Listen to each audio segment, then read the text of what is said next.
poitrine se serre, comme à chaque fois que je laisse ma fille chez la nourrice. Que se passera-t-il cette fois? Cela fait trop longtemps que je vis dans cette angoisse.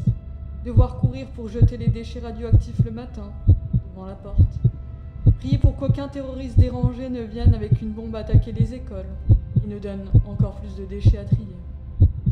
Difficile de penser que ma grand-mère vivait à une époque différente. Elle qui se plaignait du Covid. Que dirait-elle en apprenant que des extrémistes et pyromanes terrorisent la ville et que le parti écologiste a été complètement radié du gouvernement? En même temps, si on m'avait dit qu'il serait 5 fois président. Si, c'est possible, quand on est riche et charismatique. Donald Trump allait lancer sa bombe nucléaire sur l'Europe parce qu'elle avait contesté sa réélection. Je n'y aurais pas cru. Et pourtant, il suffit d'un allumé pour embraser tout le petit bout.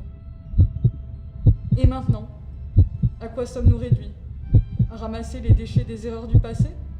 On se retrouve coincé dans une époque sans fin, bloqué, réduit à vivre dans la peur et ne pas voir nos enfants grandir.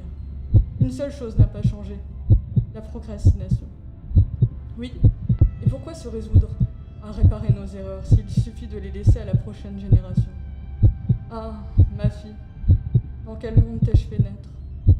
Plus tard, tu devras t'habiller comme un cosmonaute pour sortir tes poubelles, passer des tests de compatibilité sur Internet pour être sûr d'avoir trouvé l'âme sœur, ce qui risque d'être compliqué puisque personne ne verra la tête de son voisin. Et si tu te trompes, tu vivras toute ta vie avec lui, tant pis, et tu auras des enfants pour pouvoir déléguer la quasi-totalité de tes tâches.